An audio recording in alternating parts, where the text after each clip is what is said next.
Selamat siang para sahabat channel Lereng Sumbing. Ini merupakan channel yang baru, mohon bantuan subscribe, like, dan komennya, dan akan mempersembahkan cerita Mas Karepet episode yang pertama. Selamat mendengarkan. Awan putih di atas cakrawala telah menghiasi langit biru. Semilir angin pagi telah berhembus di sebuah hutan yang cukup lebat di lereng Gunung Merbabu. Seorang pemuda yang berbadan kekar dan berisi sedang menjalankan sebuah laku puasa berupa ngalong di dalam hutan tersebut. Dan sudah beberapa hari ia memang sedang memperdalam ilmunya dengan beberapa laku yang harus dijalani, di antaranya puasa ngidang, ngalong, dan beberapa laku berat yang lainnya. Tidak terasa, pemuda tersebut sudah hampir 40 hari ia berada di hutan tersebut. Setelah semua laku yang harus dijalani rampung, pemuda itu pun telah keluar dari hutan. Matanya terlihat mencorong tajam, serta badannya pun tegap dan berwibawa. Sejenak ia melihat-lihat area di sekitar hutan itu. Setelah pandangannya tertuju pada sebuah batu yang cukup besar, beberapa langkah darinya, pemuda itu pun dengan pelan berjalan menuju ke arah batu tersebut. Walaupun langkahnya pelan, namun jarak itu pun seakan-akan dicapai hanya beberapa langkah saja. Ternyata pemuda tersebut telah mempergunakan kemampuan dalam meringankan bobot tubuhnya, seolah-olah ia mampu melipat bumi, sehingga jarak tempuh yang seharusnya dicapai beberapa puluh langkah, tetapi ia mampu mencapai dalam 1-2 langkah saja untuk sampai ke tempat batu tersebut.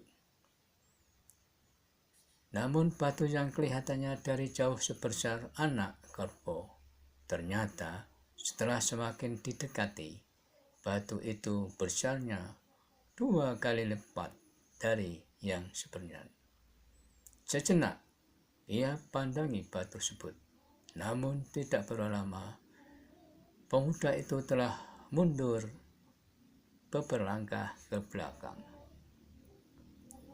Pemuda yang berperapakan tegak dan berbau kekar, namun tidak terlalu tinggi itu, kemudian ia merenggangkan sedikit kakinya dan tangan kirinya ditempatkan di depan dada, sedang tangan kanannya diangkat lurus ke atas dengan ujung kelima jari lurus ke atas. Kemudian ia pun meraba sebuah ajian. Niat ingsun mate ajiku lebur seketi, kabeh iku mau karena saking kersane Allah Subhanahu wa Ta'ala. Dan sambil menarik napas pelan, kemudian tangan yang menghadap ke atas ia tarik pelan di depan dada. Sesaat kemudian terlihatlah sebuah cahaya kebiru-biruan sebesar kepalan tangannya keluar dari tangan kanan pemuda tersebut. Dan sesaat kemudian tangan itu pun dihentakkan ke arah batu sebesar kerbau dengan dibarengi cahaya biru kebiru-biruan.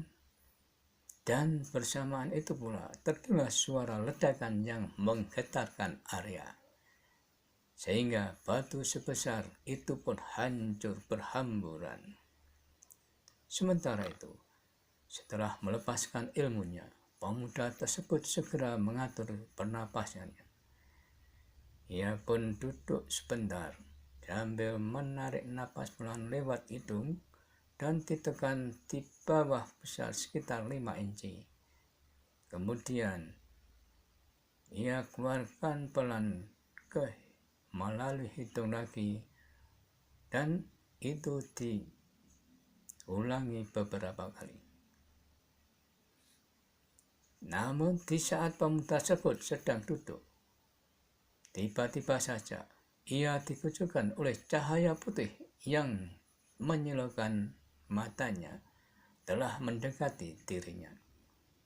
Tiba-tiba saja di hadapan dia telah berdiri seorang dengan pakaian serba hitam serta memakai caping bambu.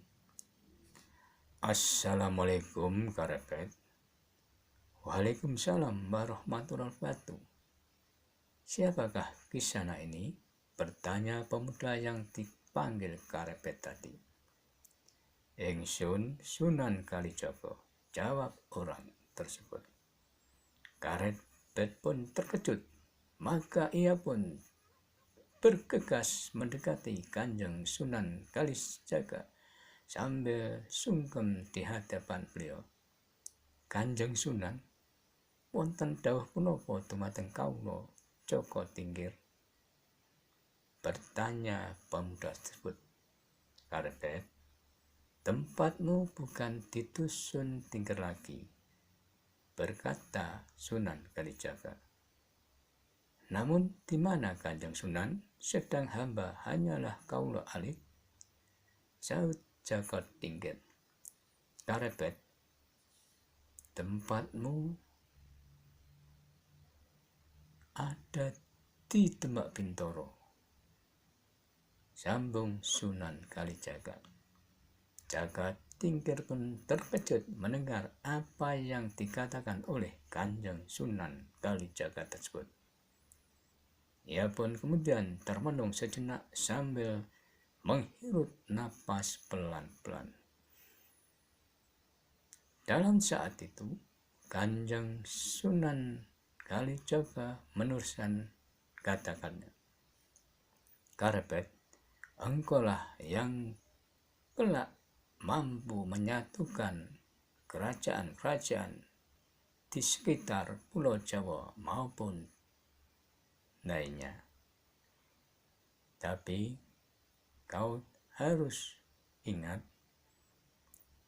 jangan engkau terlalu gegabah dalam mengambil keputusan.